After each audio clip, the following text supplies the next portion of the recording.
할렐루야. 자, 오늘도 우리의 삶이 하나님의 경륜 속에서 하나님의 섭리에 따라 살아가고 있다는 것을 깨달은 우리에게 하나님의 사랑과 은혜가 넘쳐나기를 주님의 이름으로 축원드립니다. 자, 하나님의 역사 이 시리즈요. 이것은 뭐냐? 우리의 삶 속에 역사하시는 그 하나님의 그 능력을 성경 안에서 함께 찾아가면서 그 능력의 역사가 나의 삶 속에서도 온전히 일어나기를 주님께서 주장해 주시기를 간구하는 우리의 소망이며 간구라는 것을 우리가 함께 알기 때문에 우리는 이 하나님의 그 역사 시리즈를 통해서 함께 은혜 받기를 원합니다. 자, 오늘의 이야기는 바로 아브라함의 한 가정의 문제, 즉 가정 불화의 문제에 관한 이야기입니다. 자, 정실 부인인 사라. 그는 그의 여종 하가를 남편에게 처분을 내어주면서 그 종을 통해 아들을 얻고자 했던 그 일로부터 이 사건이 시작이 되는데, 그렇게 내어준 그 여종이 마침내 주인의 씨를 잉태하게 되었고, 그 여종은 자신의 그 처지를 잊고 그 본부인을 없인 여기게 되면서 그 본부인인 사라가 이 사실을 남편에게 일러 바쳐서 아브라함, 즉 남편은 그 사라에게 그 후세를 잉태한 여종을 쫓아낼 수 있도록 허락해준, 그래서 그 본부인이 학대를 막 해가지고 그 여종이 도망간 그 사건이에요. 그런데 그 도망간 그 여종에게 하나님께서는 찾아가셔가지고 그 여종으로 하여금 네가 누군지, 어디에서 와서 어디로 가는지 이러한 것들을 통해서 그녀가 다시 집으로 돌아갈 수 있게 하신 그 역사, 이것을 통해서 그녀가 집으로 돌아가서 마침내 이스마엘이라고 하는 아들을 출산하게 된 것으로 이 사건이 마무리되는 거죠. 자, 우리는 이 사건을 통해서 그 역사하시는 이 하나님, 그래서 이 하나님의 그 역사가 또한 우리의 사건 속에서도, 내 삶 속에서도 일어나기를 바라며 오늘도 이 이야기를 시작해 봅니다. 그러면 여기에서 먼저 제가 문제를 하나 내보는데요. 그것은 무엇이냐면, 사라는 왜 남편에게 자기의 종을 첩으로 내어주었을까 하는 문제인데, 제가 사지선다형으로 보기를 드리면, 첫 번째, 사라는 자신이 너무 늙어서 자식을 낳을 수 없다고 생각했기 때문이고, 두 번째는 당시의 관습에 따라서 자식을 못 낳으면 첩을 들여서라도 자손을 이어야 하기 때문이에요. 그리고 세 번째는 사라의 출산을 허락하지 않는 것은 하나님의 뜻이라고 생각했기 때문이라는 것이고, 네 번째는 첩의 아들, 즉 서자라도 그는 아브라함의 자손이기 때문에, 이 네 가지 그 보기를 통해서 하나가 정답이 아닌 것이 있는데, 그것은 우리가 계속해서 이 말씀을 살펴가면서 찾아보기로 하겠습니다. 그러면 오늘 본문인 이 16장 1절, 2절을 보면, 아브라함의 아내 사레는 출산하지 못하였고 그에게 한 여종이 있으니 애굽 사람이요 이름은 하갈이라. 사레가 아브라함에게 이르되 여호와께서 내 출산을 허락하지 아니하셨으니 원하건대 내 여종에게 들어가라. 내가 혹 그로 말미암아 자녀를 얻을까 하노라 하매 아브라함이 사레의 말을 들으니라. 아멘. 자, 위의 본문을 통해서 우리가 느낄 수 있는 것은 뭐냐면, 아브라함의 아내 사라는 지금 출산에 대해서 엄청난 스트레스를 지금 가지고 있다. 그리고 그런 스트레스를 가지고 살아가고 있다라는 것을 느낄 수가 있어요. 당시 근동 지역뿐 아니라 뭐 세계 여러 나라도 마찬가지겠죠. 사람들의 손가락이 뭐 당연히 여겨지던 시대였어요. 우리나라도 마찬가지로 자식을 낳지 못하면 뭐 이것이 뭐 칠거지약이니 뭐니 하면서 뭐 소박당하고 그러잖아요. 그런데 그런 사라에게 하나님께서는 아브라함을 통해 후사가 있을 것이라고 말씀해 주셨어요. 아브라함과 사라는 그래서 그 말씀을 의지해서 지금까지 그 후사를 낳기 위해서 계속해서 노력해 왔던 것이죠. 하지만 시간은 계속 흐르고 시간의 흐름에 따라서 시간 앞에 장사는 없다라고 하잖아요. 사라는 시간의 흐름에 따라 자신이 갈수록 늙어가고 그 자신의 그 모습이 이제는 좀 더 힘들어질 때에 자신을 통해서 자식을 못 낳으면 당시의 그 관습에 따라서라도 첩을 통해서라도 자식을 얻으면 그 자식을 양자 삼아서 후사로 삼아야겠다 하는 그런 생각을 했던 것이죠. 그래서 아브라함에게 자신의 그 종이었던 하갈을 첩으로 삼아가지고 후사를 낳으라고 보내준 겁니다. 그러면서 이렇게 하는 것은 자신의 출산을 허락하지 않는 하나님의 뜻이라고 그렇게 말했던 것이죠. 그래서 하갈을 통해서 자식을 얻으면 비록 그가 정실 부인의 아들이 아니라 서절할지라도 그 씨는 아브라함의 씨가 되는 것이 아니냐 하는 것이죠. 그런데 이런 사라의 말 속에는 정말로 심각한 하나님에 대한 오해가 담겨져 있다는 것을 우리는 알아야 합니다. 그것은 하나님께서 사라의 출산을 허락하지 않는 것이 아니라 아직 때가 되지 않아서 출산의 때를 기다리고 계신다는 것입니다. 어디서 나오냐면 창세기 18장 10절에서 14절을 보시면 그가 이르시되 내년 이맘때 내가 반드시 내게로 돌아오리니 여기서 그는 하나님이죠. 자, 내 아내 사라에게 아들이 있으리라 하시니 사라가 그 뒤 장막문에서 들었더라. 아브라함과 사라는 나이가 많아 늙었고 사라에게는 여성의 생리가 끊어졌는지라. 사라가 속으로 웃고 이르되 내가 노쇠하였고 내 주인도 늙었으니 내게 무슨 즐거움이 있으리요. 여호와께서 아브라함에게 이르시되 사라가 왜 웃으며 이르기를 내가 늙었거늘 어떻게 아들을 낳으리요 하느냐. 여호와께서 능하지 못할 일이 있겠느냐. 기한이 이를 때에 내가 내게로 돌아오리니 사라에게 아들이 있으리라. 아멘. 여기서 보면 왜? 하나님은 능치 못한 일이 없어요.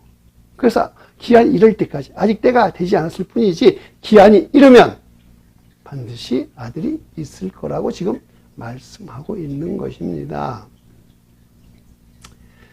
자, 이 말씀을 통해서 지금 하나님께서는 그 아브라함의 이때가 언제냐면 이제 아브라함 나이가 99세가 되기 직전이잖아요. 왜? 내년이면 아들을 낳을 거니까 98세 정도 됐겠죠.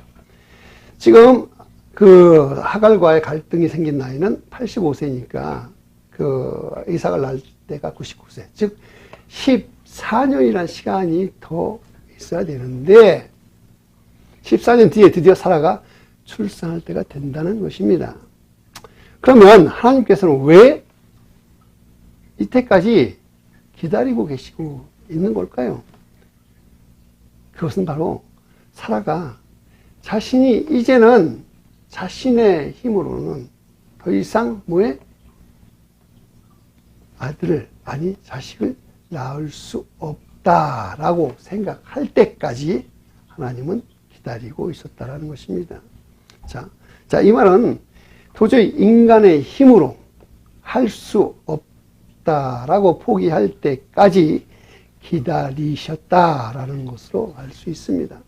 그리고 그때서야 전능하신 하나님께서 초자연적인 방법으로 사라에게 아들을 주시는 것이죠. 자, 지난주에 우리가 말씀했죠.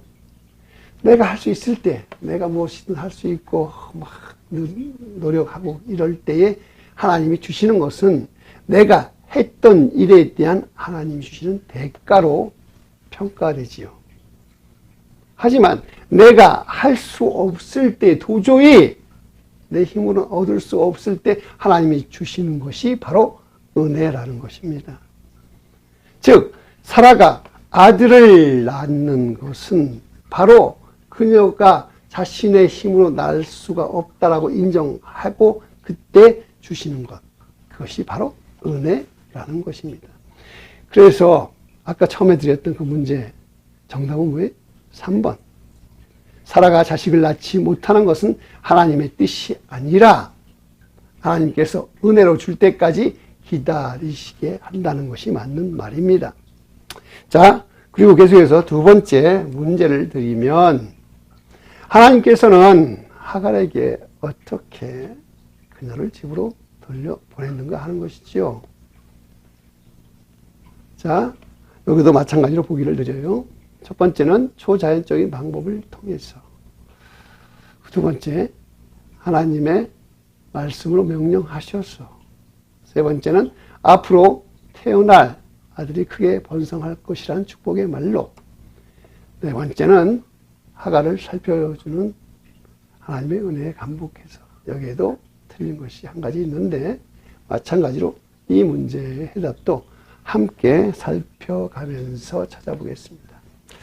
자, 하갈은 원래 애굽에서 태어난 여자아이였죠. 그런데 아브라함이 애굽으로 들어갔을 때에 애굽의 바로가 아브라함에게 여종으로 주었어요. 그때는 아주 어린 여자아이였습니다. 그런데 아브라함이 이제 가나안으로 들어가서 여기저기 다니면서 10년이라는 시간이 지나다 보니까 어느덧 하갈이 관연한 처녀의 몸이 되었던 것이죠. 그래서 하갈은 어릴 때부터 사라의 몸종으로 살았기 때문에 사라에 대해서 많은 것을 알고 있습니다. 보고 있는 것도 듣고 또 느꼈던 그 여주인 그런 사라가 어느 날 갑자기 자식을 부르더니 아브라함의 첩이 되어서 자식을 낳으라고 명령해요. 그래서 주인 말을 순종해서 아브라함의 침소에 들어서 동침을 하게 되고 마침내 임신을 하게 되었던 것입니다. 그런데 이때부터가 드디어 문제가 생기기 시작하는데 그것은 자기 주인이었던 사라가 그토록 원하고 바랬던 임신이 자신은 그저 아브라함과 동침한 지 얼마 되지도 않았는데 그냥 철커덕 되잖아요. 그러다 보니까 자신이 사라보다 더 나아 보이는 거예요. 좀 더 쓸모있어 보였던 것입니다. 아브라함이 또 자식을 잉태한 자신을 이뻐해 주니까 우쭐해지는 마음에 하갈은 그저 자식도 낳지 못하는 사라가 작아 보이고 또 그 마음속에 무시하는 마음이 생겨서 사라에게 멸시하는 것처럼 보여졌던 것입니다. 그러면 여기서 우리는 사라의 그 입장에서 이 문제를 한번 들여다봅니다. 그것은 뭐냐? 사라는 아브라함과 젊었을 때부터 부부로 살았기 때문에 계속해서 둘이서 동침을 해왔어요. 또한 하나님의 약속을 받고 난 후에는 더욱더 후사를 위해서 남편과 수많은 뜨거운 밤을 보냈을 것이라는 것이죠. 그런데 자신이 그토록 바랬던 그 임신이 하갈에게는 금방 되어버리니까 사라는 갑자기 큰 혼동, 곤란에 빠지게 되죠. 왜냐? 지금껏 자식을 낳지 못한 것은 아브라함의 문제였다라고 생각했는데 그게 아니라 자신이 문제였다라는 것이 금방 확인하게 되었기 때문입니다. 그러다 보니까 처음에는 좋은 뜻에서 시작해서 하갈을 내주었던 것이 그 마음에 어느덧 시기와 질투로 가득 차게 된 거예요. 그러다 보니까 마음속에 무시하는 마음을 가지고 있는 하갈과 시기와 질투하는 마음에 사라가 서로 부딪히게 되니까 문제가 생기는 것은 너무도 당연한 일이라고 볼 수 있습니다. 하지만 신분상 사라는 정식 부인이고 하갈은 아직 종일 뿐이었습니다. 그래서 사라는 아브라함의 허가를 받고 하갈을 학대했습니다. 그래서 하갈은 그 학대를 이기지 못해서 마침내 도망치게 된 것입니다. 이런 하갈에게 나타나신 하나님께서는 다음과 같이 말씀하십니다. 7절 8절을 보면 여호와의 사자가 광야의 샘물 곁 곧 술길 샘 곁에서 그를 만나 이르되 사라의 여종 하갈아 내가 어디로 왔으며 어디로 가느냐 그가 이르되 나는 내 여주인 사라를 피하여 도망하나이다. 아멘. 자, 여기서 어디서 왔으며 어디로 가느냐 하는 이 질문은 정말로 많은 생각을 갖게 하는데요. 수천 년 철학사의 난제로도 유명합니다.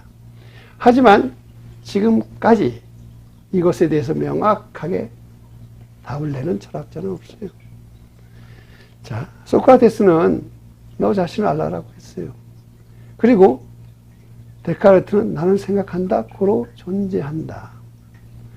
그리고 몽테뉴는 세상에서 가장 중요한 것은 어찌하면 내가 진정 나다워질 수 있는가를 아는 일이다. 자, 전부 다 보면 뭐예요? 나를 알아가는 것. 나는 무엇인가 하고 자기의 정체성에 대해서 지금 계속 철학자들은 생각을 하는 겁니다. 그런데 이것을 하나님께서는 하갈에게 이야기를 했죠. 어디서 왔고 어디로 갔느냐. 이 얘기는 뭐냐? 하갈에게 너의 처지, 너의 신분을 먼저 인정하라고 하는 것입니다. 이때 하갈은 뭐라고 얘기를 했어요? 나는 내 여주인 사례를 피하여 도망치나이다 라고 이렇게 얘기했어요. 즉 자신의 존재를 알아요. 즉 자신의 존재는 여종인데 여주인이 자기를 학대해서 피해서 지금 도망가는 중입니다 라고 지금 스스로 하나님의 사자에게 고백하는 거잖아요. 그때 하나님께서는 아주 명쾌하게 이런 답을 주십니다. 여호와의 사자가 그에게 이르되 내 여주인에게로 돌아가서 그 수하에 복종하라. 자, 문제의 해답은 하갈은 여종이기에 그 여종의 주인인 사라에게 돌아가서 그 말에 복종하면 지금 도망치는 이 모든 문제 다 해결될 수 있다라는 것입니다. 자, 그러면 이 말씀을 통해서 우리가 알 수 있는 것은 무엇일까요? 그것은 자신의 처지를 잊어버리면 문제가 생긴다라는 것입니다. 즉 하갈에게 문제가 생긴 것은 바로 자신이 여종임을 잊고 그 주인인 사라를 무시했던 것 때문에 시작된 거지요. 그래서 원래 자리로 돌아가면 그 모든 문제는 다 해결될 수 있다는 것을 지금 하나님께서는 하갈에게 말씀하시는 거예요.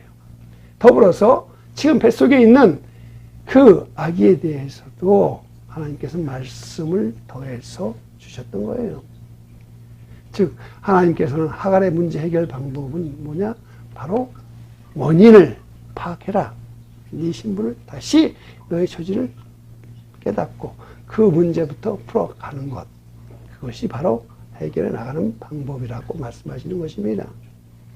그 어떠한 하나님의 초자연적인 방법이나 외부적인 환경을 통해서가 아니라 인간의 마음 속에 담겨져 있는 그러한 무시하고 업신여기고 시기하고 질투하는 그 마음의 문제들을 원래의 자리로 회복하면 다 그것이 문제가 해결될 수 있다라고 지금 하나님께서는 우리에게 가르쳐 주시는 것입니다. 그래서 오늘 우리는 이 사건을 통해서 우리가 꼭 알아야 되는 두 가지가 있는데 그것은 뭐냐? 첫 번째, 인간의 생각과 노력으로 얻으려 하는 것은 하나님의 그 은혜를 막아버리는 일이라는 것입니다. 자,